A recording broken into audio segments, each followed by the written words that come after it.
liberty, and justice for all. And, is that on? I just turned Okay. All right, first up, we have the minutes of June 16th. What is the wish of the board? Moved by Nate, seconded by Jeff. Any changes or updates? Yeah, I had a question. Relatively minor, but in the middle of them, due to the high school committee, we decided to have another meeting the week following on June 23rd, I think it was. And so I wonder whether it's worth going down to the last line where it says next meeting is on August 4th. Should we change that to June 23rd? I don't know if it matters or not, but I'll put that out there for consideration. Follow me? Yes, I do. Why don't we just add a note that says, just, the board held, or the board, next meeting for the board will be August. Was it August 20, what was the date? June 23rd? June 23rd, which is in the middle of the minutes, accurately. Yeah. What's the wish of the board? Leave it alone? All right. Take a look. All in favor as written? Aye. Okay. Public comments, do we have any members of the public that have a comment? Kevin, go ahead. Kevin Verbal, Karen Road. I know with the high school, continues to be something you guys are working on.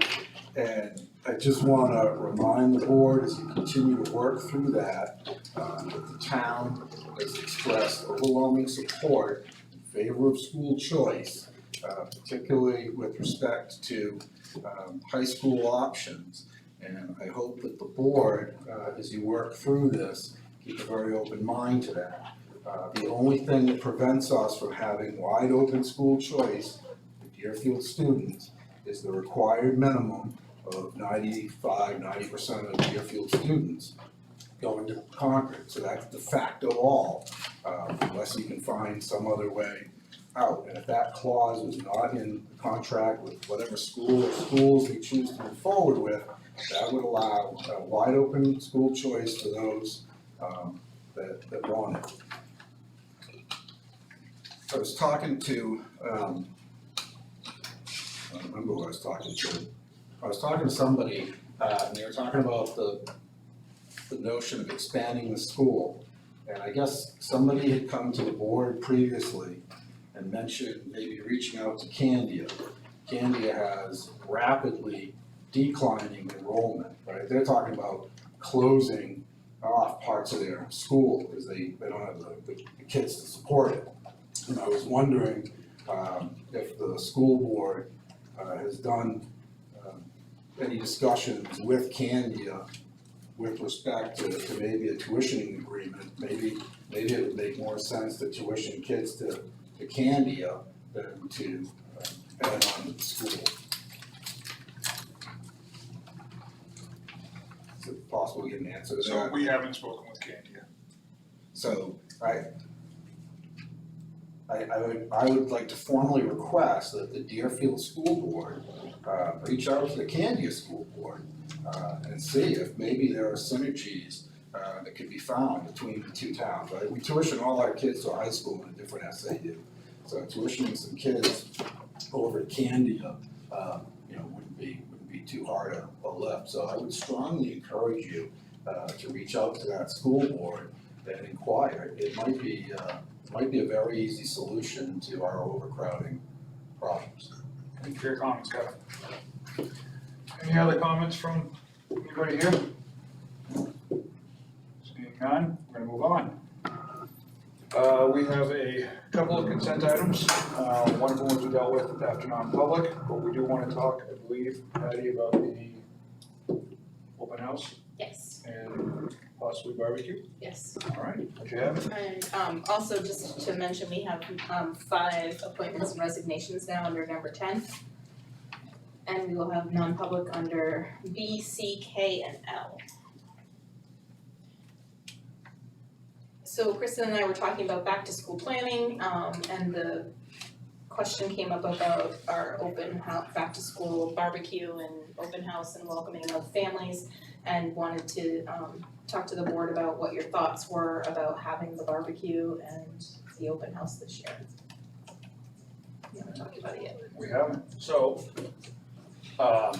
in years past, well, Nate and I and Gigi have had the joy of standing over our grill for 3 hours. But in years past, we've had the barbecue at the beginning of the school year. Have you and Kristen put any thoughts into this, or? No, not really, just that we wanted to know if you wanted to have it, because it's the board's barbecue. And, Okay. and if you do, I just wanna make sure we have ample time to plan. Because I think if you decide to have it, there are some things that we can put in place, we might do more packaged foods or, space people out a little bit more if that's something that you're interested in doing. Okay. Thoughts? Are we doing the open house? Is that part of your question, what's happening with the open house as well? I think we're just trying to get a feel for, you start with the barbecue and we'll go from there, because if you're saying, yes, we're all in, we want the barbecue, then it's gonna be easy for us to just transition groups of parents in to do what we typically do. Right. Do you feel like if we didn't do the barbecue, you would still go ahead with the open house? I think so, yeah. If the conversation around masks and all of that has started around the state, and I don't know, that's later on in our agenda, but if the board does move in that direction, that would send a strange signal that then we're all gonna get together and eat together. Typically, the barbecue's been outside though, so people can be socially distanced if that's their desire. Personally, I think I'm in favor of the barbecue and the open house. And if we're gonna do the open house anyway. Do the barbecue and open house. And we definitely have plenty of room outside, like you said. Even out People back. to be wherever they wanna be. I mean, if it, quells concerns for anybody, we can at a minimum just ask the people volunteering to wear masks if it's helpful or alleviates concern for anybody that's, handling food or whatnot. Yeah. So, motions and seconds, get things done, somebody wanna? Make a motion to host the barbecue and open house on a date to be determined by the administration. Second. Who wants it? I saw Nate's finger and No, that was a scratch. that was a scratch, I'm That sorry. was a fly, one of the flies. Alright, so we have a move by Andy, seconded by Jeff. Any additional discussion about developing, finalizing the plan to get the barbecue back up and running? Nate, go ahead, or? Yeah, that was a question. If we do go ahead now with it, we're meeting again in 2 weeks. I assume this would be in 3 weeks is when this would be. So there would be time, if something happens over the next 2 weeks, we could revisit it. Sure. That's exactly what I was gonna say. I was just gonna say, like, right now, it seems like the science is saying outside, cool, fine, okay. I think it's probably something that we have to just keep paying close attention to, so. We can pivot in a couple weeks. Yeah, we won't We buy, have to find a new word this year. You can't, You're gonna use it as many times as that's you can. that's the old word. That's the old We word. need a new word for 2022. Alright. 2022 school year. Any other comments? If you're looking for a date, typically it's that Monday, it's kids, all certified staff here Monday, all staff Tuesday, kids Wednesday, it's usually that Monday. It's not the day before school, it's usually this. I'm for it as long as you promise that I can cook cheeseburgers and smell like that for a week. Yeah. Well, Cause that's what happens. Alright, all in favor? Aye. Alright. And then everything else, I believe will get dealt with after. So, in regards to correspondence, there was a flood of emails that came in to me today. I think some of them hit the entire board, some of them we did get an opportunity to get uploaded, but I think I was still sending them to you, Patty, after 3 or 4 o'clock. So not necessarily all of them had a chance to get uploaded, they will for the board review. But basically, we've seen a number of emails regarding 2 subjects. One of them is masks in school and emails opposing it and emails in support of it. And they're pretty evenly distributed. And then the other one was in regards to high school. And what our plans are moving forward with the upcoming conversations. So the high school ones, I did respond to that negotiations will be resuming in the near future. And that we will update the community as we progress through that process. But if you all have a chance, if anybody has anything else they want to add to that, it was a pretty consistent theme in the emails today. Yes, Nate? That, we did have that sort of surprise meeting, June 23rd, where the high school committee made the sort of announcement in the motion, and it could be that people missed that. And so we could just sort of remind or inform or reiterate from June 23rd. The recommendation from the committee was to pursue as many options for school choice as possible, even in terms of school of record. The proposal was not even to limit the school of record, but to have multiple schools of record, which would thereby allow as much choice as possible. And that was as far as the committee wanted to go, felt comfortable going, and then the idea is that that's gonna be handed off to us, the board, and we're going to begin negotiations, and that's going to start to form where, how it this ends up. works. Yep, and so I believe Patty's been in communication with some of the other districts and starting to line up schedules so that Nate and I can start sitting down and figuring this all out. All right, and just for anybody that is listening that isn't aware, Nate and I are the negotiators for the high school contract, or high school options, I guess, moving forward. But the process will include, once we even get to the point where we negotiate something, it needs to be approved by their school board, by our school board, then finally it needs to be approved by their voters, our voters, and the state DOE. Whatever contract we settle on needs to be approved by all of those different parties in the form of a town vote, or the state DOE, and the other towns vote as well in March at the town meeting, so. It'll be a wee bit of a process. Yeah. Let's see, anything else for correspondence that anybody else had? None? All right. That brings us to what will probably be an unpleasant part of this night, which is transportation. What do we have? Kelly Kelly. is here with us. I did upload the most recent routes that she sent along into your drive, so hopefully everyone has a copy of those. Is the board okay with inviting Kelly up to the empty seat that we have so that we can possibly get picked up by the camera? Yes, That'd be deal. great. Kelly, do you mind joining us? We'll give you a spot to put your stuff down. Over there. You can sit right with principal with it. Cause I'm in the camera. Maybe I'll move. All right, Kelly, you wanna lead this off? Alright, so we have four drivers for the K through 8 now. We have 3.5 for the high school, we have a fourth one. We probably would have had a fifth one, but because of family medical issues, we had to put training on hold, so. But we are still getting people in, so as fast as we can get people through the process and get them to the routes, we're doing that. But you never know when that's gonna happen, they may not pass the first written test, they might not pass this, takes them 10 more days to wait, takes them again. And then they get to the driving portion, so we've moved as fast as we can, but each individual takes their own, their own amount of time to get through that process, and some don't make it through all the way. All right, so to start, we're looking at for K through 8, independent of high school at the moment, we're looking at 4 buses. 4 buses, with the counts we have right now, each doing a double run. Okay. A longer run to get as many kids on board as we can, because we can start early on that.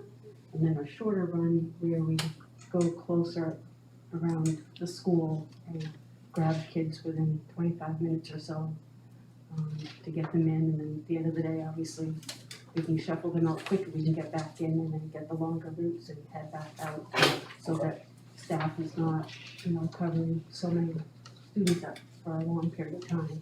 Okay, and this, so everything we're looking at is predicated on a 4-bus Correct. schedule? Okay, alright, And that's with full ridership?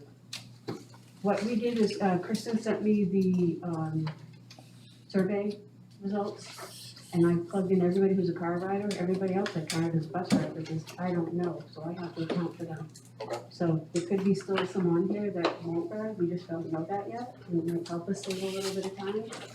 Or be able to, put a few more on, another route so that we can get them in and out more quickly. But we won't know that until, she happens to get more responses, maybe a reminder, parents to let us know what they're doing. So we can find out, maybe get a little bit more input on that, but otherwise I counted every single other kid as a bus rider. What I meant to ask was, we're not limiting you and the number of kids you can have on the bus, I hope correct? not. I hope not. and then, so with that in mind, the runs that we saw emailed out last week, did everybody have a chance to kind of digest that? And is there an idea of, can you give us just kind of a general idea of how much that impacted, like, how much earlier are we gonna be picking up kids versus?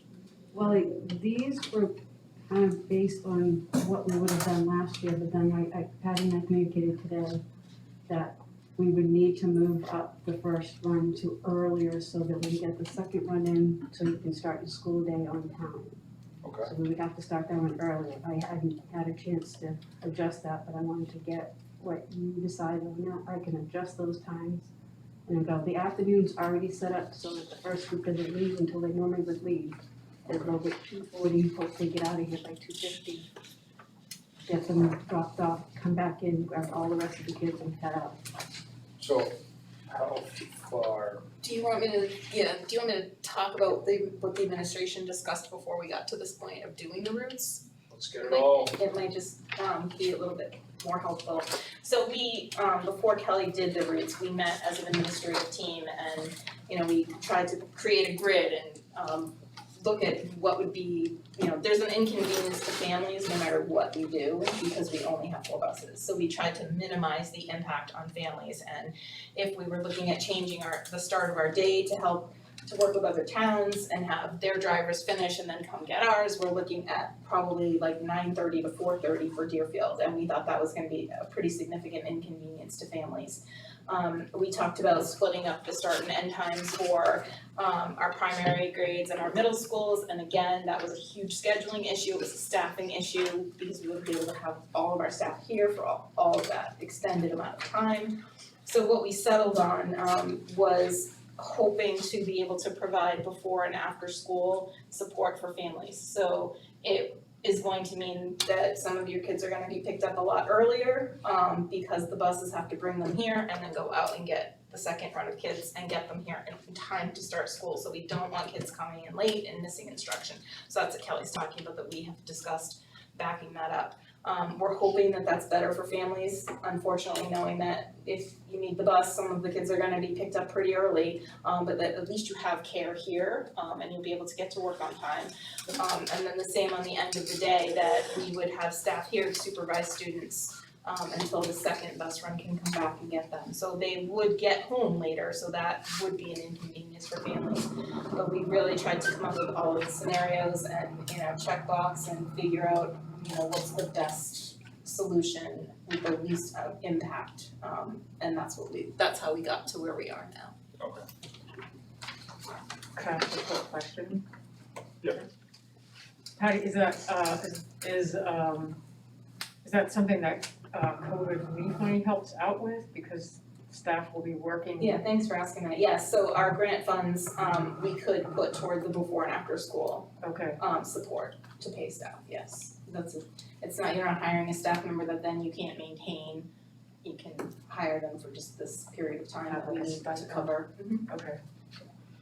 I don't know if this was in here or not, I don't think I saw this earlier than now, but describing the routes, you just said it sounds like the same kids that get picked up really early will be the same ones that get dropped off really late.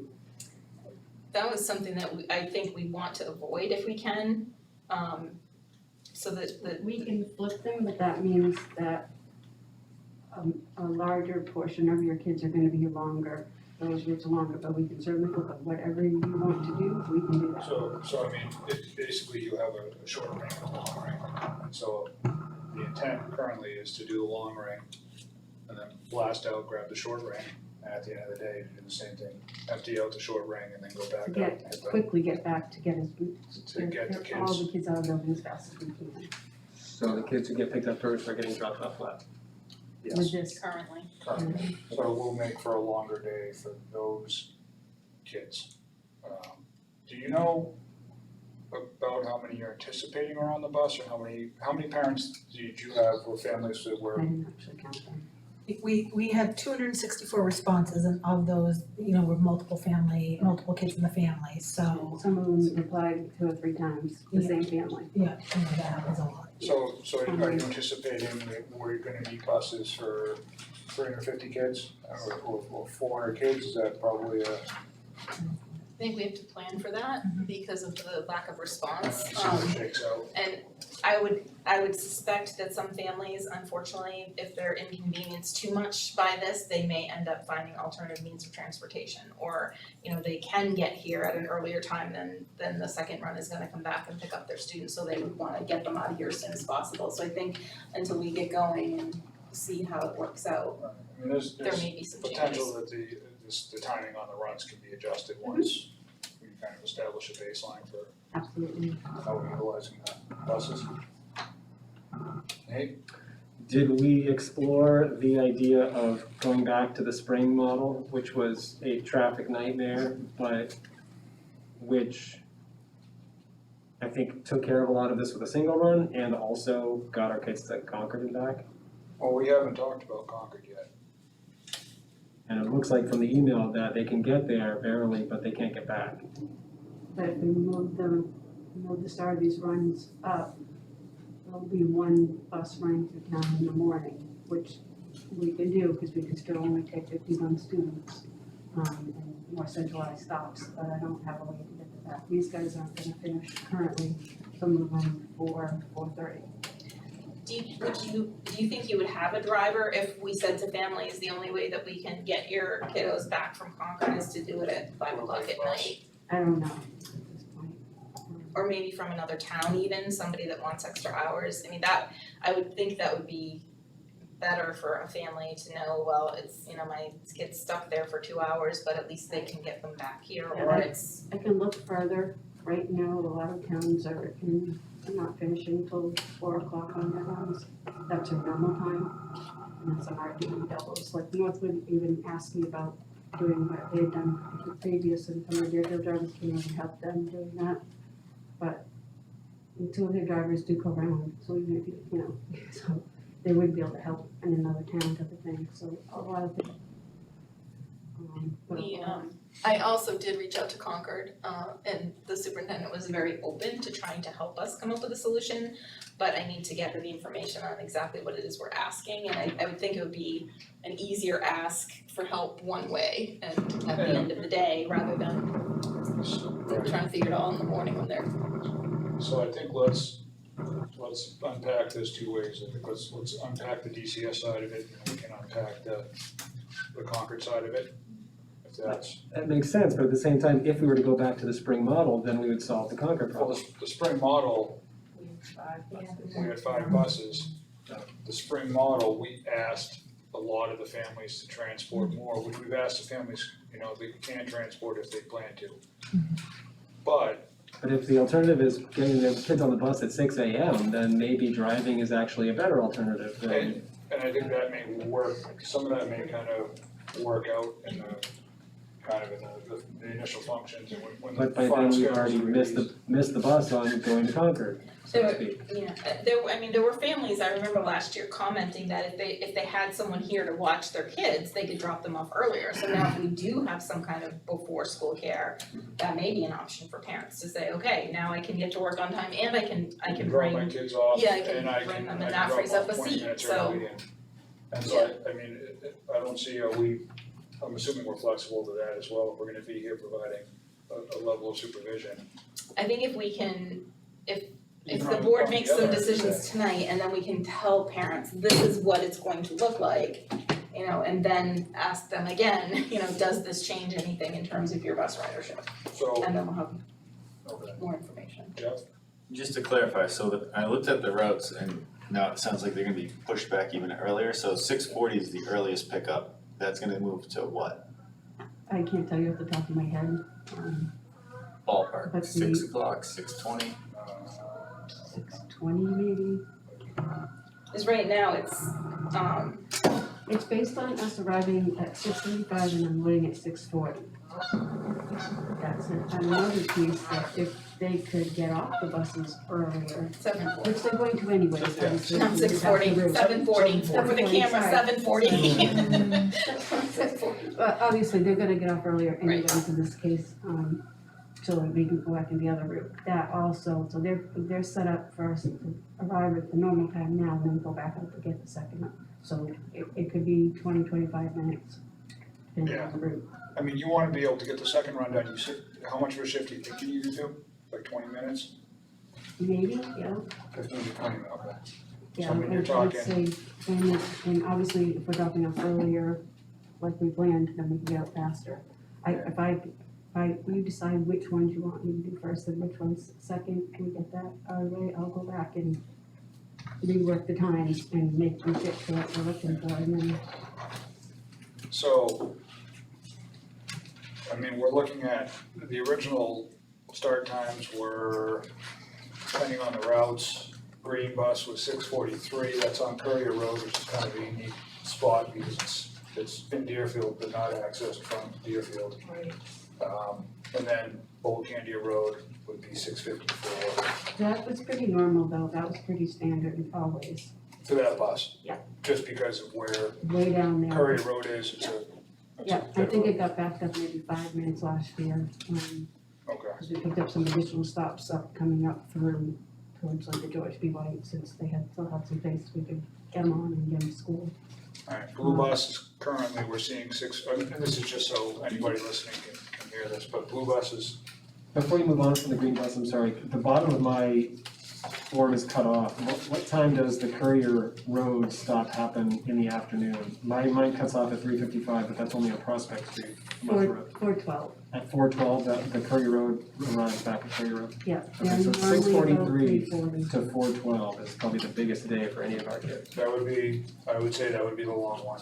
That one, and purple actually covers quite a bit of ground, it's away from school, like first and then, So blue is 6:57 currently, purple would be 6:40, purple starts on Griffin Road. And then white is currently 7:05. that's because it builds very fast. Which one? Road white, Oh, That loads up quickly. well, that picks up the subdivision on Middle, correct? Yep. So Yes. that, there's a huge chunk of the bus kinda piles in right there. So, I mean, we're potentially talking, say if it's 15 to 20 minutes, you're looking at, you know, as early as 6:30, and then, you know, if you're on the far end of town, 6:45, 6:25, I mean, it's definitely a huge swing and it is what it is, but, Amy? Just because it's my neck of the woods, I was looking for Route 43 Mountain View Road. so that's one of the short runs, Oh, that would be a short, okay, never mind, each gotcha. one of these long ones has a short one matched with it, so I took what used to be the red bus and took North Road back to Route, because that's about 25 minutes. Okay. Route 43, you actually have to go into Northwood to turn around, there's no way around it, that's 25 plus minutes. the pink route that is Nottingham up to Shadow Lane, and there also does Mount Road, those are equally about 25 minutes. If I cut them together, it would be another 45-minute run.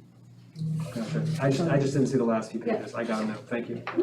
So as far as elementary goes, we have to have busing and we have to provide it, so we have to take action on this as much as we may or may not like. The way the timing looks, with the hope that adjustments can be made once we have a better feel for what's gonna happen as far as actual usage goes. And then presumably we'll be able to offer the families that wanna drop off, and maybe give them a larger window to drop off. Are we gonna be able to, is that a definitive? Well, I'm assuming since the buses need to get her early, the earliest bus, we would have staff ready to supervise. So that means whenever we start the supervision of the early run, that would be the time the parents would drop off, And begin dropping off. so we would be somewhere in the 7:30-ish range. 7:30-ish range, and currently it would be what, 8 o'clock? To my own Bell, ignorance, I'm always using Drop off at buses, 7:50, it's between 7:40 and 7:50. Bell rings at 7:50. Teachers take attendance at 7:50. Okay, and so we'd be able to add about a 20-minute drop-off window. 25-minute additional drop-off window, which should possibly help alleviate some of the traffic coming in and out, because we'll be able to hopefully spread it out over a larger timeframe. And the thing that we can't do is accommodate all of the we couldn't have all the Yes. parents that are transporting say, Yes. oh, good, I can start dropping off at 7, we won't have enough coverage. Okay. So it can't turn into a, Free for all. I don't even know we how would to be, manage we would that. never be able to cover that. So, Yeah. Go ahead. so effectively, we move forward with the K-8 plan as it stands today. And that information gets disseminated to community in our next meeting. If something has to change, either there's an update to the schedule, or we find out that every single parent is, forget that, I'm gonna drop my kids off at 7:30, then we've gotta come up with a new plan. We can tighten up the schedule. Right. Potentially tighten up the schedule. Nate? How does that two-way conversation happen? How does this, if this is approved, how does this get disseminated and then, So I think the first step for us is we approve the initial plan.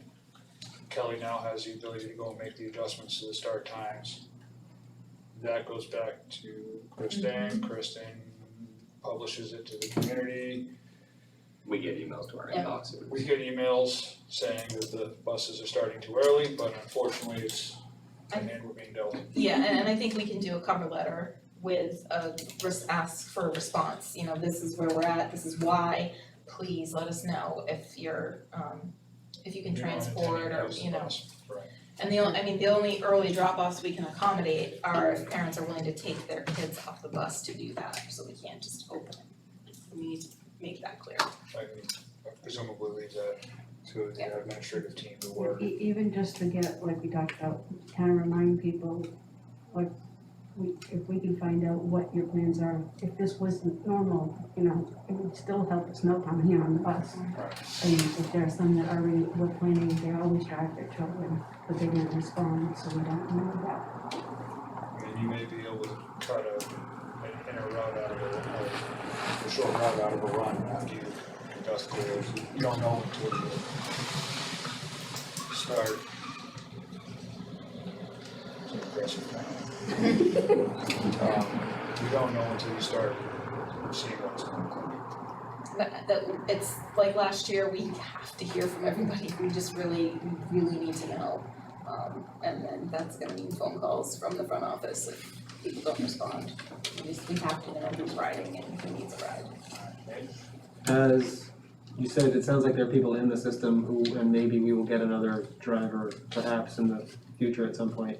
If that happens during the first trimester, we're okay revisiting this and just I think we adding revisit it. another route and like shifting up all of the routes just to keep people on their I toes. think we need to pivot as the opportunity arises. That's number 2, good work so far, I keep track. I'm gonna start fining you. A pivot jar, or Yeah. every time you say it. Yeah, absolutely, I mean, that's what we did last year, but just as we can change and make it better, we will. I think Andy and then Jeff and then Nate. Do you wanna go? I guess one question I have is if we end up getting to where we reduce our bus ridership because so many parents have stepped up because we're providing early drop off.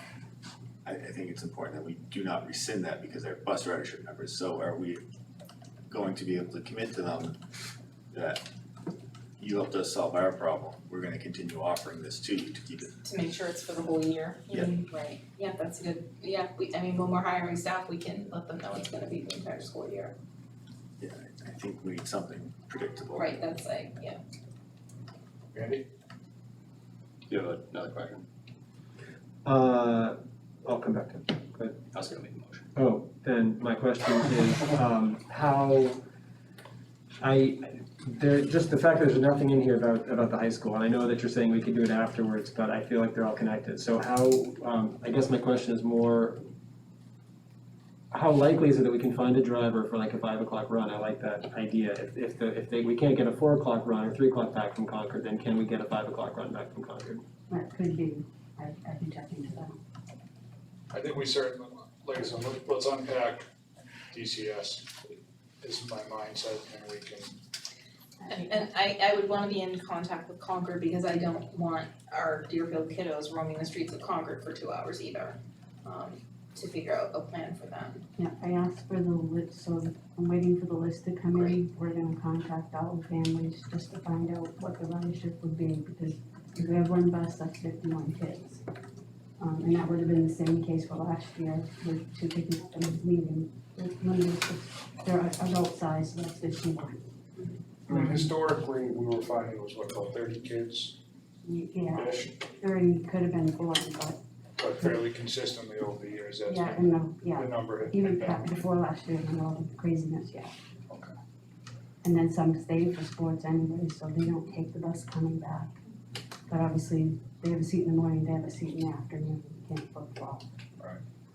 And so if we approve this now, then you will, let's say tomorrow or as soon as possible, start contacting Concord families to let them know about the situation and also hear whether they will need a bus or not. Yeah, and I might even ask, is that something we can do through Concord where they have all the contact information? They could send out, We can ask I them. can ask, right? Yeah. If they, because they have the Deerfield student, and contact information for parents, I wonder if that's something that they can send out to them, and they can reach out to us, obviously, or to my email or whatever, but that way. Yeah, potentially. In the past, that's what we've done, is called every single one, I'm not gonna get them all called in the next 2 days. Yeah, But we can certainly, if you wanna, Get responses. Kayleen has been your contact, if you wanna email her tomorrow and just Okay. say, you know, you can help us out by sending something out Yeah. with your contact info, that would be Right, great. because she did send out the Orientation. orientation Yeah. links for me, Okay. But if that falls through for some reason or another, then you will be calling parents. yes, absolutely. Great. All right, thank you. Gigi? Just 2 quick questions, and do we have the funding to cover staff for the whole year for that? We have ample grant funds, Okay. absolutely. Alright, and is there any contractual things that we should think of? I don't think so because Because it's a we're completely having a different stipend, position, we should yeah, be it's okay. yes. That's what I thought. Yeah. Randy? I'd like to make a motion to move forward with the K-8 routes as presented tonight with the intent for administration to disseminate the plan to the community and revisit at our next meeting. Trish, did you get that? Most of it, K-8 as presented, administration will reach out to families and We'll revisit at our next meeting. revisit. I'll second that bad boy. We have it moved by Andy, seconded by Gigi. Any additional discussion regarding DCS transportation in the motion? Just for clarification, so you want me to send out the lists, the bus? Proposed Yeah. plans so that all the Groups. families can As get soon a as sense Kelly of. gets the, Right, we need to back the Do you times up want to me to get, keep them in the order they are in now, just back them up so everybody gets a score on time? yes. we don't want any missed instruction on time, that would be great, Gotcha. thank you. Do we need to change the motion to with the updated times? No, I think that was clear in the intent. You agree with that, Patty? Well, the motion was as presented and you were presented with Okay. something a little bit different, so So probably I would would be a good amend idea. your motion, I'd make a motion to amend the motion for the updated times so the students don't miss instructional. Second. Okay, Second. so Eight. on the motion to amend, all in favor? Aye. All right, on the original, on the amended motion? All in favor? Aye. Aye. All right, so that takes care of DCS.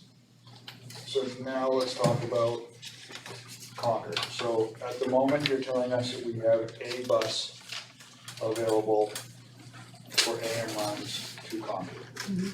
So I think I can speak for the board and say that to this board, it is imperative that we find a bus for a PM run back to Deerfield. And I think the board is flexible if it is a later run, but a run is, I think, an imperative to us. Am I speaking fairly clearly for the board? Yes, with the caveat that Concord's able to provide supervision and the kids aren't wandering. Are they gonna be okay with students there until 5 o'clock too? 4 o'clock or whatever. Yeah. I mean, I think, I think it's important for us to stress the importance that this board has if we provide that transportation both ways. So, I think they could have a big push for extracurricular activities. Well, I mean, on any given afternoon, we have way more than 30 kids wandering around Concord, not wandering, but so many kids stay after and there's a late bus and they're doing different activities, so I want them to have a place to go. That would be my ask of Concord, if possible, even if it's to do homework or. Study hall or. Yeah, I don't know what the answer will be, but I will check and I will also follow up on any assistance they can provide us with transportation if it's available. Can we offer a stipend? If it's a different district, but we still have the funds to do it. It's a hard question. I know. I mean, I'm open to figuring it out no matter what we have to try to do. Just treat them like an outside contractor. Right, I know, that's what I'm thinking, if they have a staff member, we could just hire that person directly to work for Deerfield.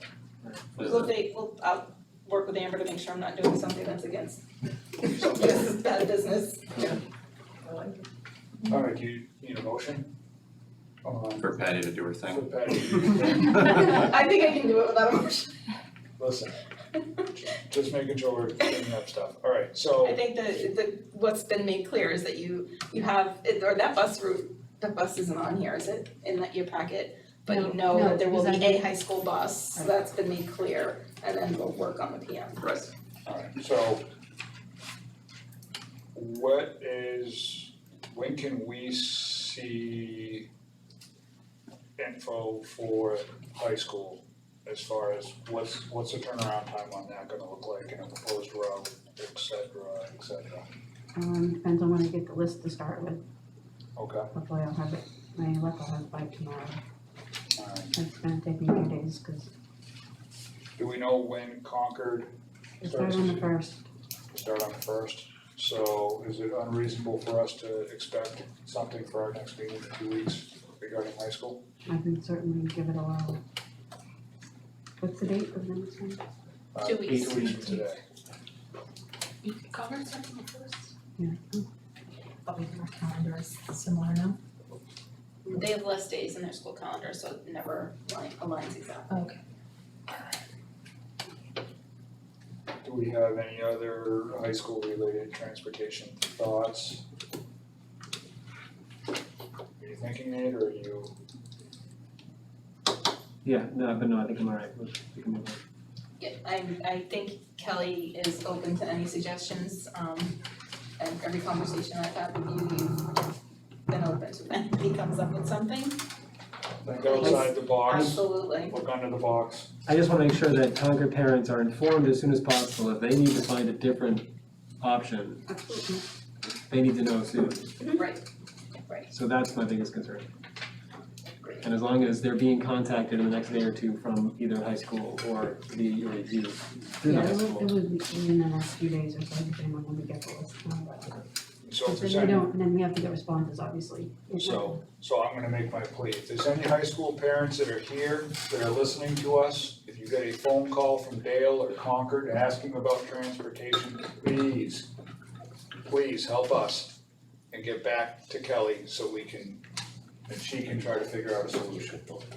Alright, I can't stress that enough, so I think I saw a high school parent or two come in, so please, if you hear from Kelly, get a response back to her as quickly as you can. Alright, are we done with the transportation?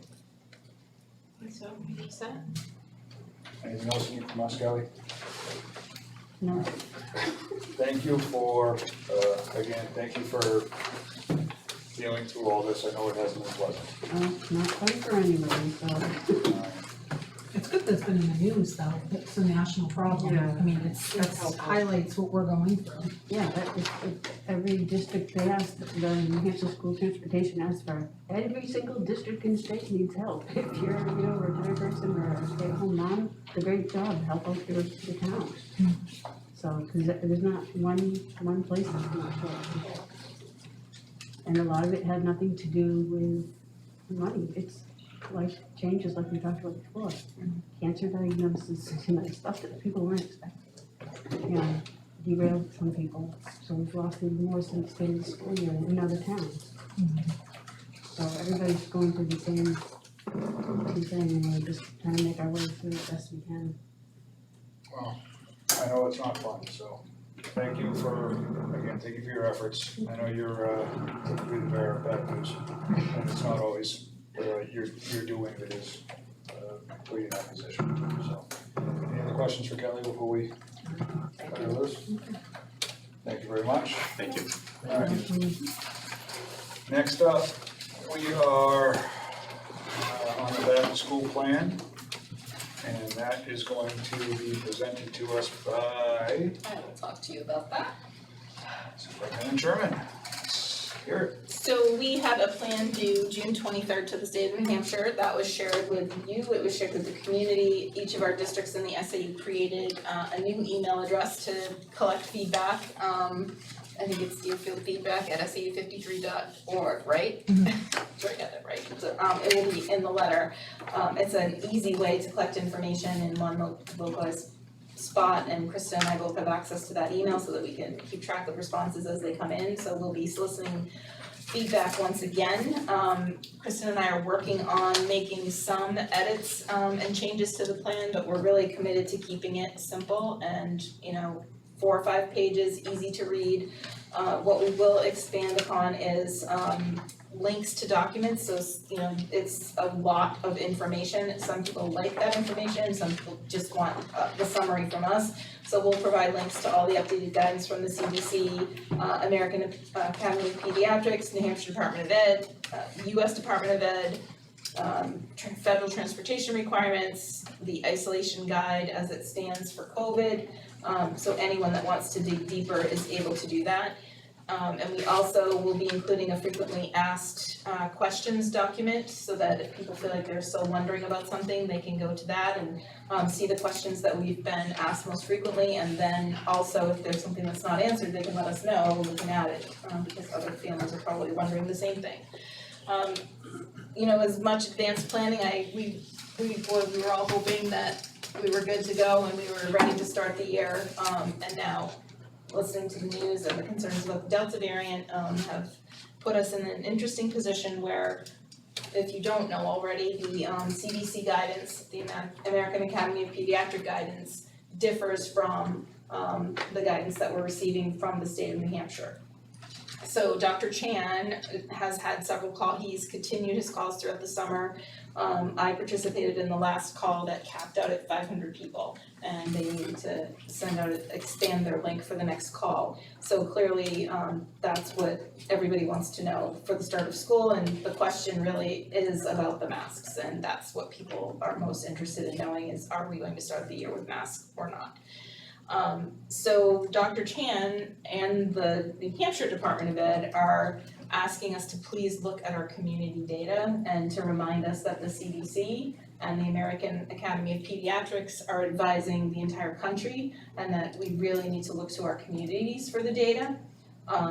So looking at, I did pull our numbers just to be able to share that with you tonight. And Deerfield, the data is suppressed, so that means it's so low that they're not reporting it. Just for information, last night I shared with Pembroke that the entire town has 5 cases.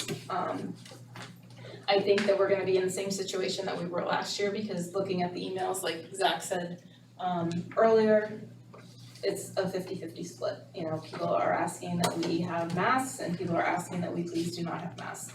The draft plan in June recommends that masks are optional and up to families. We haven't changed that in the draft plan to this point. Commissioner Adelboo suggested that we wait as close as possible to the start of school to make the mask decision, because things are changing. And if we stay as we currently are and our community has less than 4 cases, then we would not be recommending to you that we start the year fully masked. All of the superintendents have been communicating pretty regularly, because of the, you know, the Department of Ed is leaving it to local districts to make decisions, but that again makes it very difficult when communities are doing different things. So most superintendents are waiting to make their recommendations at the last meeting in August before school starts. And the only district I'm aware of right now that is requiring masks is Concord. They made their decision a couple of nights ago. But no other districts, to my knowledge, have made that decision. So that's, with some minor changes, that's what our plan currently says. We're gonna send all of this out to the community, and we're gonna once again ask for feedback on the plan with the minor revisions and the additional documentation that we're providing. And within 2 weeks, we'll synthesize all of that for you and ask that you make the decision in 2 weeks on whether we're going to be wearing masks. I think that's really the most important decision. I think we're also going to be looking for more control within the building, within our own schools, so that a nurse could say, we have been made aware that one of our children was exposed, so maybe I'm asking this classroom to mask for 2 weeks, or just really focusing in on what's going on in our school and in our communities before we, you know, I won't say the P word, but before we make changes, increase our mitigation strategies. We found out that masks are one mitigation strategy. We're still starting school with all the cleaning procedures in place that we had last year. We will socially distance when possible, but trying to return to school with some sense of normalcy for students to be able to, again, work in reading groups and do some of the things that are important to build community. Obviously, you're in a very good situation where you have lots of outdoor classroom space too, so that's going to continue to be encouraged and I'm sure utilized by staff. A statement and then a question. I think waiting the 2 weeks is fine and I'm okay with it. I think after going through the last year, I think waiting's that great non-existent hope that something's gonna change and we're gonna be exactly where we are today. I get it, but I don't think it really changes the calculus. And the question is as far as what the social distancing looks like from last year to this year in the classroom so that parents can know, we can know. Are we talking the lunchtime routines like we had, the snack routines like we had? Are we keeping the connexes full of all the stuff in the classrooms? You know, what does the school environment look like on a day-to-day basis? Yeah, those are great questions. Do you want Kristen to answer some of them now, or do you want to, have you and Brian worked that through yet? We are, not really, but if we have to use the gym again as a cafeteria, it's just, that's not our plan. Our plan is to have this cafeteria space be the cafeteria space again. And when we're talking about physical distancing, I think we're looking at the 3-foot physical distance versus the 6-foot physical distance. Is there, especially when the season's gonna be a little bit better for a few months before it starts to cool off, is there value to us having a giant party tent outside to use as additional cafeteria space? Is there? Can we pay for it with COVID money? Whether I can get one, I don't know, but is it worth, do you wanna put an 80 by 100 tent outside with picnic tables under it so the kids can go outside and eat in the fresh air? I don't think I'm ready to answer that question quite yet, and that's part of our playground too, so You know, with you giving up one thing, you lose another thing, I don't know, we're went into the summer so hopeful that we would go back to the pre-pandemic model, and with keeping some mitigation measures in place, and I think it's just too hard to make that decision, knowing that things could change. But correct me if I'm wrong, that doesn't sound like we have any mitigation measures in place if we don't put masks in place, is that right? Because 3 feet is not 6 feet. I mean, we've got the outdoor classrooms, but what other, we have the same air conditioning, And handling procedures, conditions. we have we have hand Ventilation. washing, you know, masks, if masks are optional for if there's some families that will want their students to wear masks, and even teachers, there's some teachers that will wanna wear masks. So, you know, but those are the measures that we'll keep in place. We were 3 feet physically distanced for most of the second half of the year. When we returned in full, we were 3 feet distance, except at lunchtime. I don't believe we have to be 6 feet physically distanced at lunchtime. I have not seen that guidance. They've not given any updated guidance on that, and they have not updated any guidance on mitigation measures. I talked to Chris yesterday about, you know, anything different that you have to do in school. They'll just continue to maintain deep cleaning after school. We have our electrostatic sprayers. They'll continue with all of that. One of the custodians going around and cleaning high touch points, and those are all things that we will continue to do. But in terms of having 500 kids in the building, it sounds like the state is saying something different than what the CDC and the AMA are saying. Correct. For AP. That is correct, yes. So that's kind of where we are, and in 2 weeks, I don't know what's gonna be changing, you're right, but if there's an uptick in cases in New Hampshire or in our town, then that will change things, but just because the state is saying don't do anything other than wash your hands, is that the choice that we wanna make? I don't know, I guess that's the question into it. That's the question. I think we need to be willing to pivot to a different model. Number 3 is, I told you I was gonna say as many times as I could. Yeah. But I think we need to be willing to just adjust on the fly. The good thing is returning in warmer weather means we can have windows open and we can have kids outside and, you know, provide as much fresh air as possible, because we've learned that that's a low risk situation when you're outside, there's no masks, so thank you, please kill it. Thank you.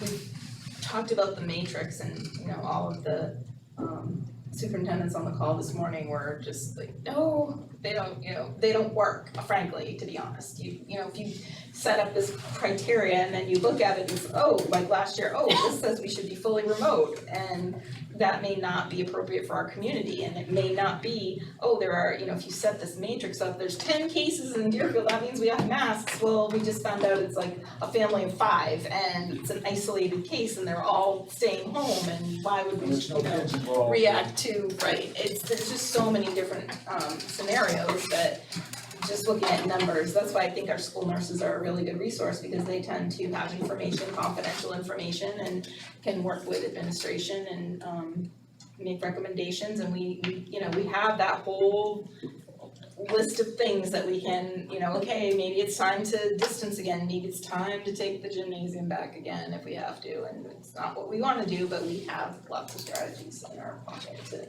increase if we need to. So it sounds like we could always fall back on what we did last year. There's an event that we don't want to happen, AKA use the cafeteria, so on and so forth. Right, there are things that are not ideal that we can, if we have to. We had a chance to root out some methodologies last year. Right, I mean, or procedures, just, we know what we can transition to in certain regards. Yeah, I think the challenge is that we don't know what that threshold is it 10 cases, and you're absolutely right, a targeted approach I think is much better. Personally, I think that, you know, if we're where we are 2 weeks from today, I absolutely support your plan of getting it back to the normal and lunch in the cafeteria, and I think that, you know, I don't know if there's any action, you know. So I guess the question I have for you, Patty, is, you know, short of a huge spike in cases, you know, what are you really looking for from us on masks? you know, because I think it's more support of the plan to return. So once we send this out, and it's almost ready to go, with the letter and collect feedback and bring that back to you, we would just, whatever, if we present you with a similar plan that we did in June with minor tweaks and you say, yes, we can support this plan, this is a good plan. I mean, that's absent the board saying, we want a mask mandate, we're gonna put a mask policy back in place, those would be actions that you would need to take if that's the direction you chose to go in. so at the next meeting, we're gonna get the updated plan, we'll approve it at the Within next the meeting. next 2 days, yep. Then we'll act on it, approving the plan at the next meeting on the 18th. And what feedback are you asking for? We didn't, last time we just asked for feedback on the plan, On the this plan. would be our Okay, the whole plan, plan, if you have any questions that we can add to the document, just let us know what you think. And I am assuming from the emails we're receiving so far, we're gonna get 49% in favor of one thing and 51% in favor of another. Unfortunately, it's just, it's the way it's been. Jeff's having a thought. Well, the thing, the challenge with it is nobody knows the answer, and it's all opinion, it's my opinion, it's the board's Right, opinion. none of us, we've been battling this a year and a half and, I am certainly not thrilled to have to make a recommendation like this to you. No superintendent is. We're trying to make sure, we're just balancing, making sure everybody's safe, but also the social emotional learning is really important and education is, it's the way that it's been, and it's that way for a reason, it's not sitting in rows of 30 desks facing in front. Right. Well, it's interesting because I can send that along maybe for informational purposes, that might be helpful, but there are 2 studies out of Duke University from students in North Carolina. They studied 12 weeks of the end of school. They had pilot schools and then schools around those pilot schools. The 2 most important mitigating strategies they found were masking and vaccinations. And what they said was that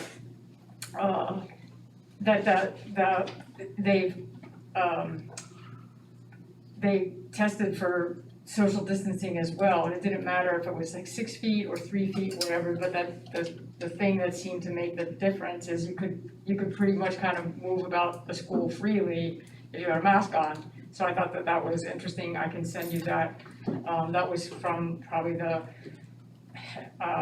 2 people that were like the principal head of that study, I think was the epidemiologist, one epidemiologist, and the other one is the chief head of pediatrics for Duke University. So I just thought that was interesting to see, like they were like, okay, and they had everybody, those 12 schools sent everybody back to school with those, looking at trying to use those strategies as they're mitigating. I think one thing we haven't mentioned, Patty, Buses?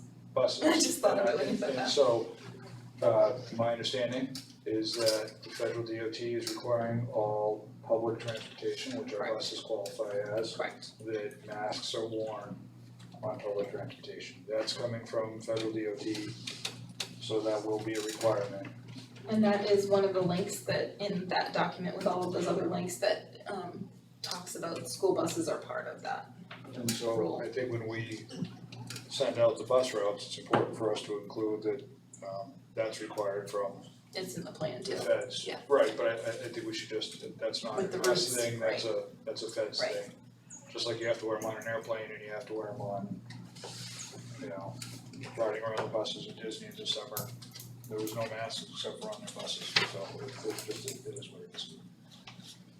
All right, so do we have additional questions? Otherwise, we're not taking action on this tonight, and this is informational. PG? And I had a question about is this with input from the staff, or are you also soliciting input from the staff as well? Oh, yeah, that plan went out to every. Okay, I thought so, but I just didn't hear it, I might have missed you saying that. And the updated version will also go to everyone. Okay, Anybody else?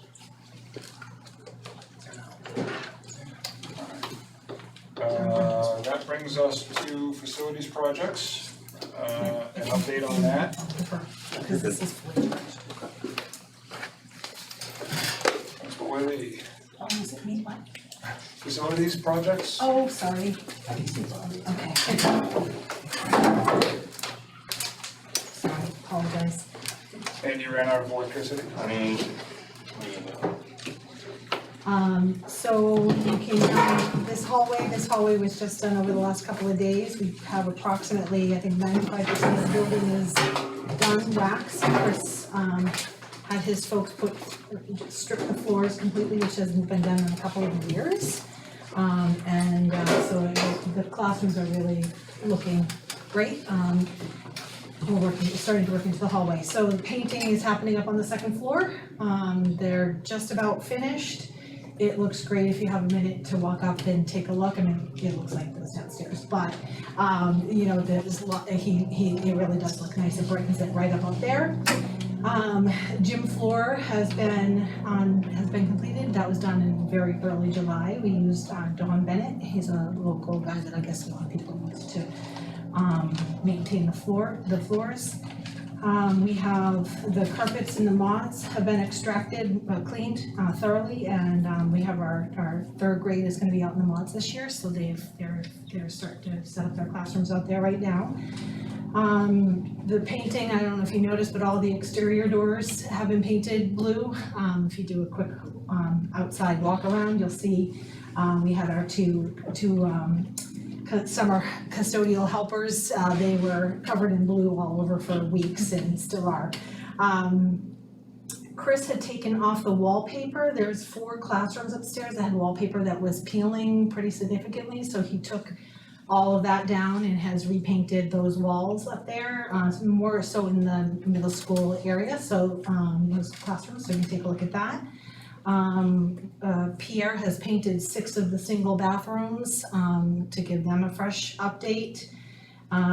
We have, Pierre also painted the entire library. We painted that before the new carpet, before the old carpet was taken out. We did that, and then this week the new carpet has been in the building. If you've been in the building this week, the entire building has been shaking from just the machinery that they have had to bring in. So Trish has been thrilled with that.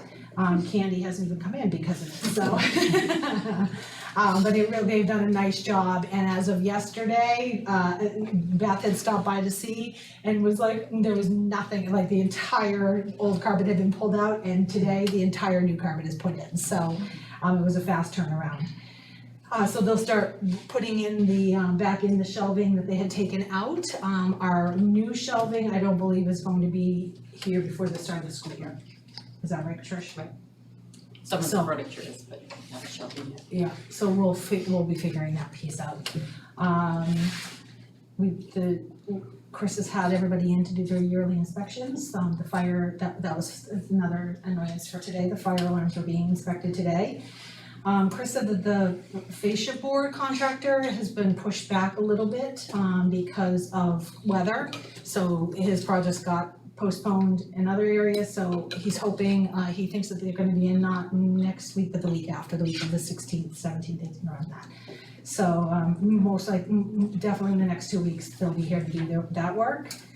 Let's see, what else do I have? All emergency lights have been inspected, the hoods have been cleaned and inspected, fire extinguisher. Air filters are on order right now, they're back ordered. The last time Chris changed them out was April, so they are in pretty good shape. But he'll, as soon as those come in, he'll do us another switch out. We have had no RFP submissions for the vanities, so that is not a project that got done. We have nothing to work with, so would keep working on that. He's really hoping that maybe after the summer, after the summer rush, maybe in the fall, it'll slow down a little bit and we can get some of that, get started on that again. And then we have, Chris did a trip to the state to the state capitol, Concord, to pick up masks and gloves and sanitizer. We are stocked for days in that regard. He brought his truck out, we filled it, he went back, got another load, came back and filled, that was definitely filled. All the bollards have been painted, bollards have been painted safety yellow. And the playground is getting raked high spots into low spots, so he wanted to make sure I added that.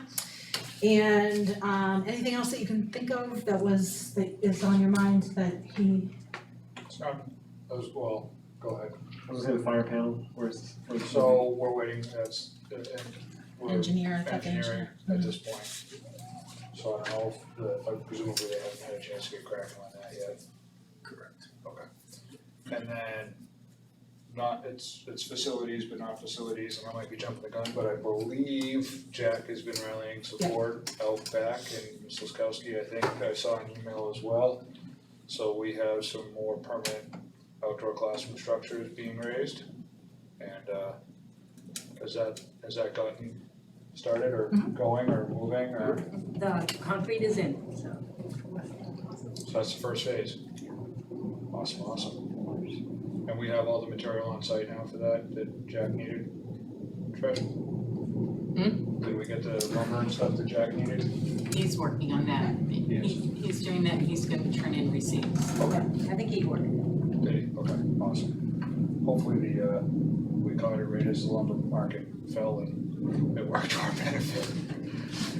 Awesome, all right, anything else on facilities? We've had a great summer crew. I brought them pizza today to celebrate because several of them are finished this week. So while I was over at Yanni's, I got to visit with some of the kids at the Parks and Rec program. So as Lisa said, I got my bucket filled a little bit, seeing their little faces without masks, all in one place. So yeah, other than that, we had a great crew this summer, and we're really hoping that, they, and one of the students said today, boy, you hold the, just talking to Chris, as Chris being a boss, you really, there's a high level of expectation now that I have for my boss, and my next boss will be like, well, where's my ice cream? So, yeah, he thoroughly enjoyed the kids we had this summer, as did we. Yeah, it was good. Questions? Jeff? Just a statement, we may wanna consider putting the RFP out, because it went out early June when everyone was slammed in construction. If it's a fall project, we might get a better response to Yeah, it for those that's our communities. big hope for sure. Is there, I'm getting to the point where I'm feeling like we're gonna have to have them custom built if we want something that fits that size. Am I- Funky, but I didn't read the RFP that went out, but Well, I think it's the height that's biting us, isn't it? yes. And so, Yeah, they're not standard. no, so I mean, at some point, do we just, 20 years ago, you'd go to the local cabinet maker in town and say, all right, I don't know if that still exists. I know who he used to be, I don't know if we still have a cabinet maker in the area, but How many do we need? 8, right? Was it 8 or 9 or? 8 or 9, yeah, I'm trying to, I think it's 8 or 9, Anyway, including, yeah. there was at one point a really nice cabinet maker that may have lived on the other side of a small body of water near the school. Oh. Right over there. So I think we can reach out to him and see if he's still working, see if he'll something. I don't know.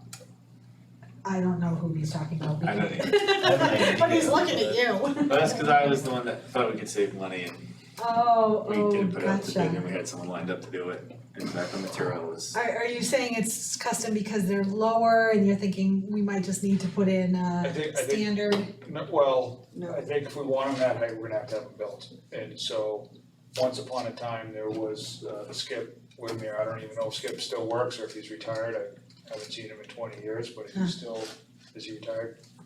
But he still lives there, so Does he? you can have. Alright, I'll try to find Skip. Okay, pay him a visit. Yeah, right. Jack He will gets fire him things up. done, Yeah. yeah, he does. There'll be a sheepdog or something running around Skip's feet if he's still over there, so. Aw. Alright, well, I think that's the only way we're gonna get those done, is just to have them made, unfortunately. I don't see, if we put it back up to bid, it takes no effort to get published again. How do other schools do this? It's not a unique problem. And I've never had a school need new vanities, so I don't know. But even Allenstown just built, no, Pembroke just built a school. Well, actually, We closed a school so Closed. and mushed two schools together. Alright, never mind. the other option, and I think what we may find how a lot of other districts or how a lot of other schools are constructed is they use a commercial wall mount vanity, in which case you can set it at whatever height you need, it just doesn't have a cabinet below it. So if we wanna go with that approach, Like a bowling shelf or something. it's literally like you'd have in your single gang type bathrooms, it's just a wall mounted ceramic sink. And you might be able to find one that has a little bit of a counter space to it, it's most certainly not gonna replicate what we have, you won't have a cabinet underneath it, and I think that's part of the benefit to what's there, is that you have a little bit of a hiding spot for stuff. But I suspect in the long run, how a lot of schools are gonna go doing it, is they just wall mount a vanity, set it down an extra 6 inches or 8 inches or whatever height you want it at. Could you do a wall mounted vanity with a shelf on the side? Would that work for your teachers? If we tell them it will, it will. I mean, that's an option. Jeff, am I wrong in that thought process? Yeah, there's a million different ways to skin that cat. I'll stick my head in a couple of classrooms and see if anything jumps out to me. Okay. You wanna put it back out to bid anyway, Jeff, just to see if something, I think we should. can we do that, Patty? Everybody okay with that? Not gonna hurt, okay. Alright. Anything else for facilities? I do think moving forward, the next real big project for us is gonna be the starting of planning for a roof. Talked to the architects briefly about that, and they are downloading all the plans and information for the school expansion. And once they get that information on their belt, then we can start tasking them with it, so Okay. they are aware of it. There's a looming project. Yep. Okay. This is the same engineer we just signed on with. Correct. Alright, so that'll be, I think, probably, hopefully, maybe an upcoming large project that we need to address. Are they open to tying it into the same project in some way? Or is that have we talked to them about that possibility? Yeah, I mean, well, they're gonna have the information, so really, they just need to do an analysis of the roof, life expectancy, all of that, and then they'll put together a full set of plans for rebuilding it correctly, but yeah, they would do it as a change order into the scope of work. Has the idea of, I don't think it needs to be a separate contract, actually. Yeah, that's more of a maintenance. of a third floor come up? If we're taking the roof off, we're not taking the roof off, but I mean, We're so far away from having that type of concept done, it's possible, yeah, but, they may come back with that idea at some point? Yep. It's possible. yeah, absolutely, we, everything's on the table right now as far as which way we go. Thanks.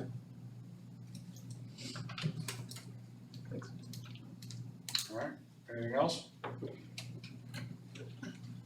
None? Alright, that brings us to PTO update. PTO? Yes, thank you. We have our first meeting coming up this month, August 17th, so we're hoping to get some great things started. We already have a lot of ideas in the works. We want to add an auction as one of our big fundraisers, so we're targeting an October date. We're just trying to pin down a location. So many of you might remember the DCP auction. It was a big night out for parents, and it was somewhere nice, like we're looking at Candia Woods, so that should be a lot of fun if we can pin that down. Our fall bulb fundraiser is going live very soon. I'm gonna get all the details out in our next newsletter and on Facebook. So we'll sell some bulbs and some potted mums. And I'm excited, the shoe fundraiser is ongoing. It's gonna go all the way into September. So the drop box is in front of the building still, so if people have their gently used shoes that they don't need anymore, we're happy to take them. And the back to school barbecue, we're excited that you're considering it. In the past, we've supported you and we're happy to do that again, even if it's a scaled back version, we're happy to help you in any way we can. Awesome. Any questions for the PTO, Nate? It is more for Patty. The idea of an auction being held in a nice place maybe means drinks and dinner, that kind of a thing. Is there anything having to do with a school-related fundraiser? Does this constitute that sort of alcohol? It can't be a school-sponsored event. But this would not be a school sponsored, the PTO is just different than school? I believe so, I will double check to make sure, but they're not, they have their own. We got our own insurance and our insurance covers Yeah. events that serve alcohol, just in case. Because I thought that was the separation, that's why we needed our own Right. insurance. Thank you. But if there's something I need to check into, just let me know. I'll make sure with Amber, but I think that's the case, Okay. because it's not a school-sponsored activity. I think if you do have the auction, we need to try to get a couple locks of Jeff's hair for you to auction off. I think we should all agree to wrestle him to the ground and just cut Those one. be top bids for sure. Yeah, Good just job. get a couple of those silver threads. All right, anything else in the PTO? Exec board, I believe you guys met tonight, We did, All right. about an hour ago. what do you got? A change in personnel at the alternative middle school. And we fortunately found somebody at the last minute to fill in a position, good find there. And then the other big item was Patty and Peter are talking about a superintendent sort of evaluation goal setting process that will be they're working on a plan, a model, they'll bring that back to the exec board, and then I'll bring that back to this board at some point to talk about that, but ideas for moving forward with that. Excellent. Questions for Nate?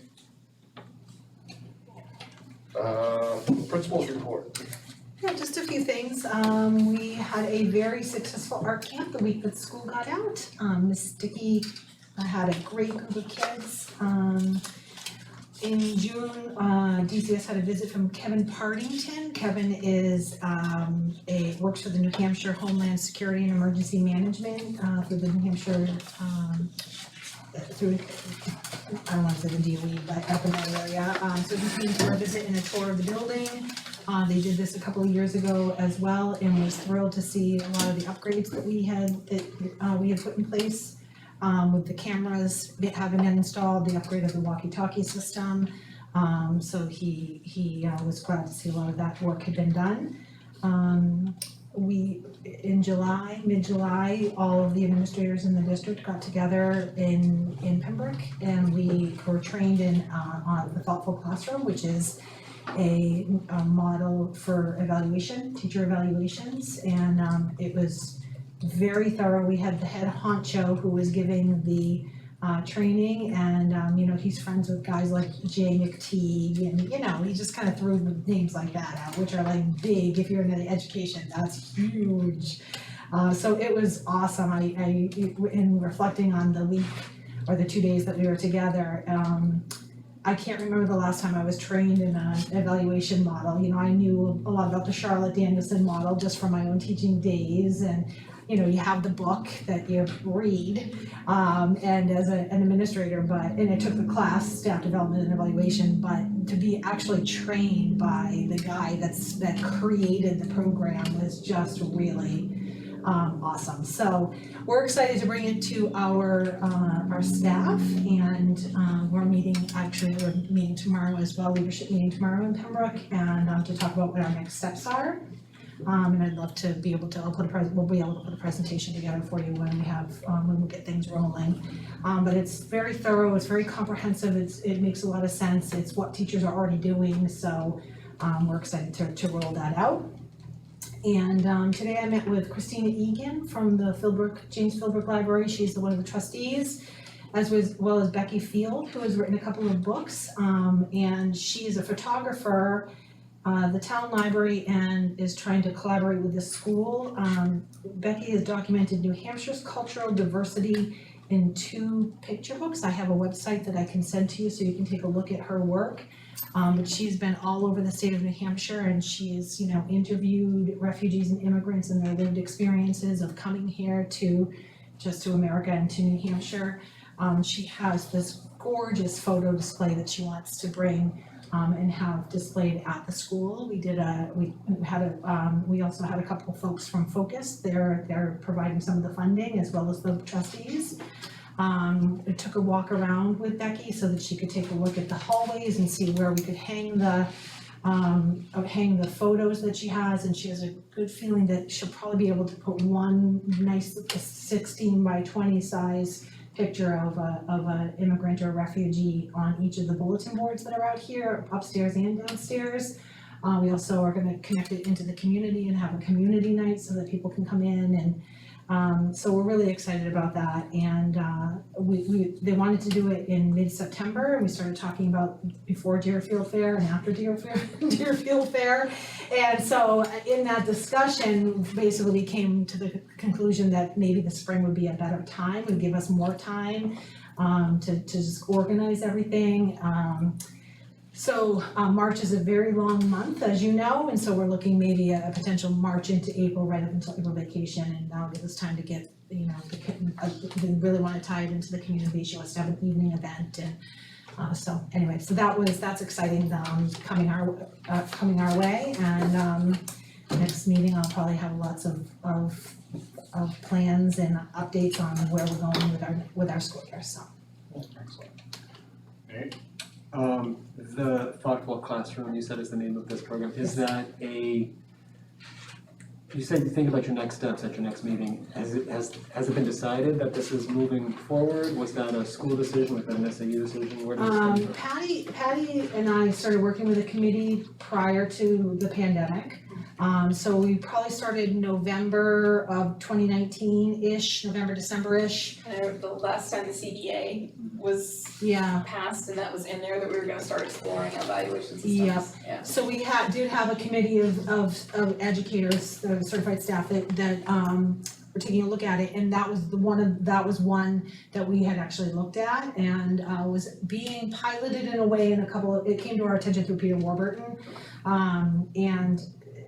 So staff has been well aware that we're looking at doing a change. I provided the website for people to look at, I've provided information for them, so this hopefully will not come as a surprise to the staff that we're looking to really shift our model from the Danielson to the Thoughtful Classroom. And it may be more than just our district, it may be the SAU. Yeah, which is even more exciting because it's just the entire district will be working on it, and it's a slow rollout. We're not looking to, guns a-blazing from September on. It's just gonna be a slow rollout. The first year, probably the first 2 years really, it'll take us 2 years to. 2 to 3 year plan, The whole thing, yeah. Thank you.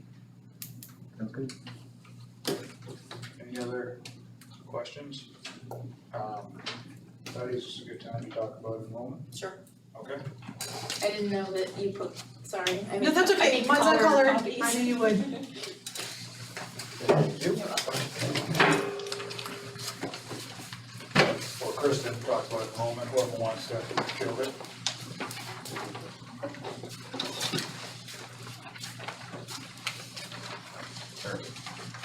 Sorry. Favorite thing is paper. Techno savvy guys. I forgot. Except I'm tied to the outlet, so. So there's the guy that's sitting in the corner with his laptop on his lap. Alright, who wants to bring some speed? Sure. Smithy, what do you got? How many kiddos you got this year? Well, we're looking at 525, that's with our littlest dragons back in the building. We have approximately 18, now this could change in a minute, but 18 3-year-olds registered and 23 4-year-olds registered for our preschool. So our middle school enrollment has dropped a little bit, it dipped a little bit. We lost a couple kids moved out. We have had, I think there's 2 or 3 new registered students for middle school. So we're still looking at 3 kindergartens. Our kindergarten number stands at 45. We're looking at 52 first graders. Keeping with our 3 first grade classrooms. We have our 3 second grade classrooms, and then as I mentioned back in late spring, we are definitely going to keep with the 4 third grades. You can see there's 60 kids in that group. I just opened up my spreadsheet to see if we had a few more. We've had 4 new students in 3rd grade. Yeah. That are included or not included on this? They are included in They this, are, in okay. these numbers, yeah. You said they're gonna be in the modulars. Yes, we'll put third grade, so fifth grade is moved upstairs, that's kind of always been the vision. Mr. Green wanted to do it last year, or the year before during the pandemic, and we basically decided as a team, like, yeah, no, that's too much. So, so they've known that this change is coming, and they embraced it, whether they wanted to or not. So it was 18 years out there though, Maxfield and Potter have been out there for quite some time. So as you know, Sarah's coming down to fourth grade because Sue is looping, and so it kind of felt like a natural transition anyway. Matt was coming back from remote, and it just worked nicely. So fourth grade, so upstairs will be 4th through 8th. Okay. First will be here, K2 over there, and third grade up on modulars. The bigger plan for the following year most likely will be, because we won't do 4 fourth grades, most likely, we'll keep them as 3, is probably doing something with world language. And then adding a 4th kindergarten back, as we look at the predicted numbers, I'm not sure what the enrollment was predicted for this year or next year, but the hope is that we can go back to 4 kindergartens next year. Great. Mhm. Awesome. All right. I have a question. Oh, sorry. So like, a couple years ago, we had a space needs committee, and then we built this model for forecasting, like projections for population, student body. Do we still have access to that, and can we use that? Are you talking about the one that Ken had? Yeah. That we were gonna update? We were just talking about that tonight. Okay. I'm assuming that it was a live document when it was saved digitally, so Yeah, I still have all the right? favorites of all the stuff we created. Yeah, I so, just don't know if, I don't know if I have editable versions. I have like the PDF ones that were presented, oh, okay. but I don't know where the originals were saved, if they're on some folder that I don't have permissions to edit or I will find. search, or I will just call Ken. Yeah, I was gonna say, he's still around. You can create a, you can change a PDF to an editable. Yeah. I don't have a Photoshop Pro or Adobe Pro, so whoever has that can. Well, you don't get it. Perfect, I got a smile, so I it's don't- like we got somebody that can learn. Isn't that free? Can you Google it? No, it's not, that's not the free version. I will search for that. Okay. Did I just hear the IT guy say he doesn't have like a basic version of Adobe? Yeah.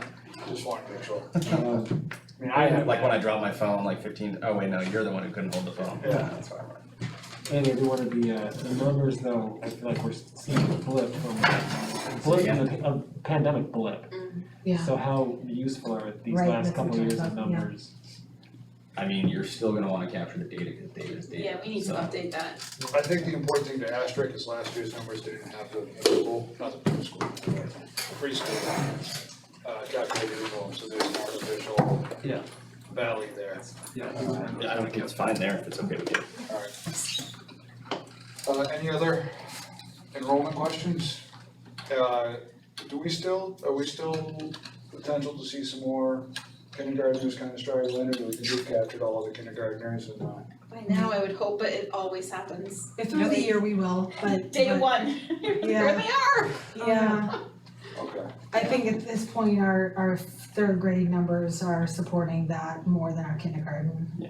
Okay. And we're Yeah, even we're if we had an six- influx, it wouldn't be enough to switch. Yeah, because I think it was 55 was the number for kindergarten before you wanted to go more. Correct, and we have, as you can see, Mrs. Stanley has 13, so there's, at any new students that come, there's a little wiggle room there So still. if 3 or 4 little Mm-hmm, dragons, as you said, show up. yeah, not our littlest, just littles. Like lizards, a couple of lizards show up. Yep. You got a place for them. Yes, we, of course. Alright, so in that case, that sets the classrooms are all figured. Alright. Any other questions? None? Alright, thank you very much for updating that for us. Of course. Let's see, has the CRB met? No, so there is no update because the CRB has not met. And the building expansion committee, Mr. Kelly, I believe you guys met earlier, it was a busy afternoon or DCS? Yeah, so we met, we are officially under contract with LaValle Brensinger. So, let's see, A short notice to unpack that meeting, I apologize for that. that's fine. So where we're at is we had the kickoff meeting, basically outlined the roadmap to how we're going to go through the next 6 months. The goal is to get this all together for a 2022 bond vote. which is possible, but we're gonna continue to have to just hustle in order to get it on there. And also get the application for the school, the state building aid. We've outlined the plan of attack. And the next steps are basically information gathering them. The architect's taking all the existing plans we have, scanning them digitally, converting to electronics, creating 3D models of the existing building that we have. While they're doing that legwork, they're gonna simultaneously be working with administration, meeting with the members of the staff, meeting with students, meeting with members of the community, and basically working to engage the community on, at the 30,000 foot view, we have a huge space problem here that the whole town by now is probably aware of, we need to do an addition. But also, how else, if we're going to be building a structure, could we incorporate it into something that the entire community is able to utilize so that it's more than just classrooms in a school, but something that really brings that community back to Deerfield Community School. So we're really gonna be looking for input from the community members, beyond just, we need, 6 more classrooms and a couple bathrooms, but, how could we take a creative approach to enrich our community as well? So really hoping that we can get input from everybody out there in the community. The brief timeline, so everyone is aware, that first phase I talked about, the information gathering and concept development, is gonna be occurring from now until the beginning of October. October, they're gonna be working on concept development, kind of some high level pictures of what can we do on this site for an addition. Then they'll be working on the cost review, cost control, what's it actually gonna cost to build it. That'll take us from October until December. We're then gonna be working on outreach to the community, January through March, with it then being ready for a bond vote, March 8th. That's the high level overview. We're gonna be working on forming, we're not exactly sure what, a subcommittee of such to work on information disbursement to the community. I'm trying to find the best way. It's really easy to talk to all the parents of students in this school, but there's an entire population that doesn't have any kids in this town that we wanna get involved with the process. So Facebook's a good medium, but is it the best one? How do we engage with everybody? So we need to kind of find some people that are willing to take the lead and help us get that information out there to everybody that lives in Deerfield, all the taxpayers.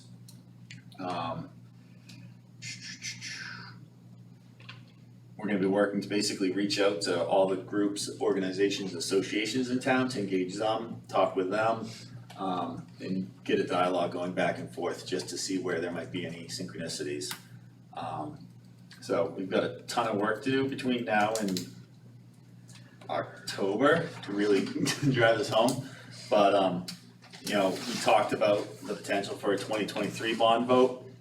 And it's because of the size of the school and our community, the architects are comfortable that, this is something that's doable and manageable and we're not gonna be rushing through it to get to that process. So we all talked about that, just gonna be a lot of heads down, nose to the grindstone, so. That is where we're at with that. And then as you mentioned, the roof project and all of that, we'll start talking to them about that. And that's why we're so far away from knowing if we're gonna be going up for sideways, but awesome.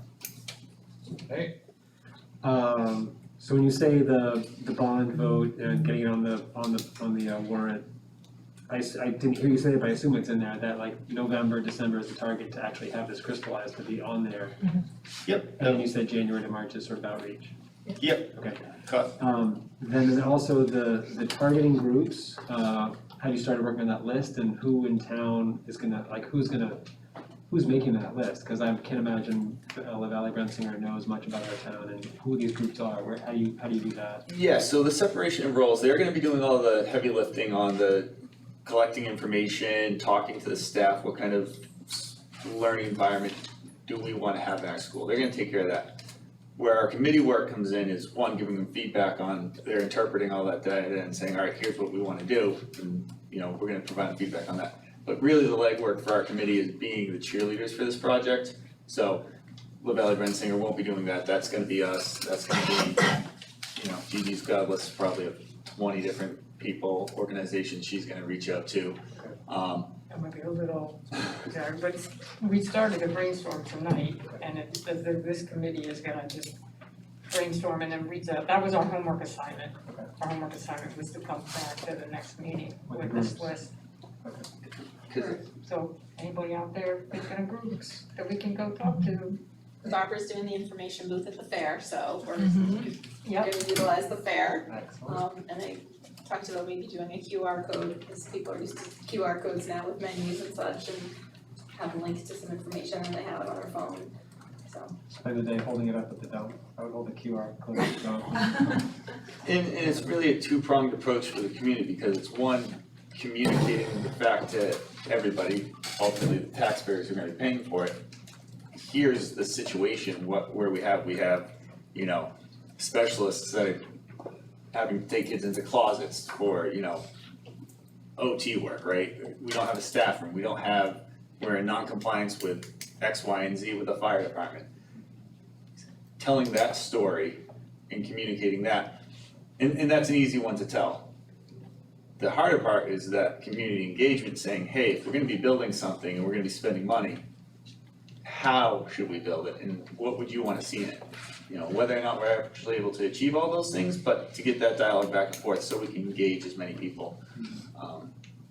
You know, that's the scariest part of, in my mind, for this committee, that engaging with the community correctly on this, because ultimately they're the ones who are gonna decide if it happens. This is certainly a long-term investment that the community has to make back into itself. Right. And so, how does it benefit everybody in the long run, or how can it, I think is a better way to put it, benefit everybody in the long run? Would be an important part of that conversation. Chances of building it? So it's done by need. If we were able to get it, we'd get up to 30% reimbursement from the state. We don't get it until after the bond is approved, so it's a gamble.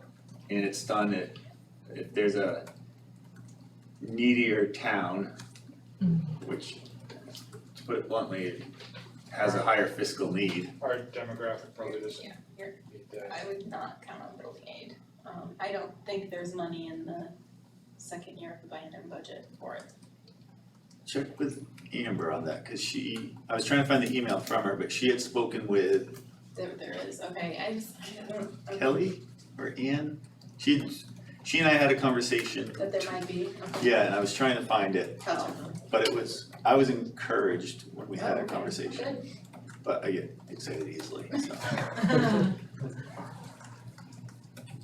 Alright, so there's a lot of heavy lifting going on there, Jeff. We got a good committee though. Awesome. Alright, any additional questions regarding Jeff's committee? Alright, high school options, Nate? Our committee has temporarily stepped back. As I mentioned earlier today, we made this motion, we spoke to the board at our last meeting about where the committee would like to see us, the board, go. And so the next step is basically the negotiations. So we came back with a list of 6 schools. Have you reached out, any Yep. contacts from any of the Yes. 6? Yes, I heard from every single one, and the committee or the board had decided that Concord would get the courtesy of the first Yeah. conversation. So I just heard back from the superintendent that she has 2 people on the board, and I told her I would get her some times and days that you and Zach would be available, so that we can set that up, and then the others are, just let us know and we're happy to meet. Great. Do we need a board non-meeting to just sort of talk about priorities before we and negotiators go into? Small letter, which was, Is that's, that happening later tonight or some other day yes. somewhere? Yeah, I mean, that would certainly make sense before you head into any conversations to know, unless it's just an initial meeting that you're talking about what the process would look like or how it would work. No, that'd be great if we could do a non-meeting at some point, that'd be good. There's no non-meeting for that. No, there's no. Yeah, if you're gonna talk about negotiations or advice from an attorney would be the only. Okay. Alright. questions for Nate? All right, policies, I think because we do have a number of items that we need to deal with, the board is comfortable, I want to move policies to the next meeting. Yes. Yep. Everybody okay with that? Yep. Okay. Patty, we had one informational, but I think we covered that with. It was the enrollment, yep. In the enrollment, so that brings us to public comments. If anybody out there has a comment, I do. go ahead. Just about the CHF, just some notes that you should keep. So if you're planning on before school and after school, there should be some sort of snack provided. The first thing my kids do when they come home, they're starving. And you're talking about kids, I mean, my kids are gonna be on that longer route. You're talking 6:40 to 4:15. There's gotta be some sort of nourishment after school if they're gonna be sitting here for an extra hour or whatever. Same with Concord High School. You got those kids sitting there for 2 extra hours. It's something you guys should think about. I mean, in the Concord High School after school, a lot of these kids play sports, so a 5 o'clock bus, I think is a great idea because I hated going there at 5 o'clock to pick up my kid from soccer. It was horrible. So that's just something I think you guys should think about. Question about 12-year-olds and over can be vaccinated. If they are vaccinated, do they have to wear a mask in school? If you choose that masks are, you have to do masks, if the kids are vaccinated, is that also the same requirement? Just wondering, I don't know if you guys know. Where would the supervision be if the kids get here early? Here in the cafeteria? Would it be, just wondering. How many drivers are needed to properly do this? 4? 3 more, we need 7 to 7. fill our. So we only have reps. half of the amount of drivers to do. Yeah, and high school is 2 to 3. And my only other comment about the longer buses, my kids get home at 4:15, 4:30, they are not gonna wanna do homework. So that is also a thing, if you're requiring this kid to be part of the school for 10 hours of their day, they are not gonna spend a moment of that when they get home doing homework. That's the reality of it, and that's just a parent's opinion, that's all. When is the high school contract up? 2 more years, so it doesn't affect my children. What year is that, 2024 or 2023? Contract expires. 24. Yeah, so 2024. our current 6th grade students would be outside of the contract.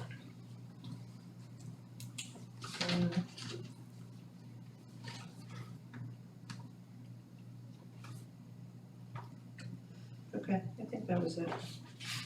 Excellent, thank you. Any other comments? Sir? Yeah, I know it makes sense on paper that people coming in first go home last, based on their inside loop and outside loop. I just think it's such a bad idea for the kids though, Yep. regardless of whether it's the older ones that come in first or the younger ones that come in first. Such a terrible idea to have them stuck here the entire time. Again, I have concerns about, what they're gonna do when they come home, which is probably not a lot of work, and they're gonna be exhausted, they're gonna be wiped out, doesn't matter what age group they are. I know it doesn't make sense on paper to split that, but I think it makes a whole lot of sense for the kids to, if you're the first in, you're the first out, and if you're the second in, you're the second out.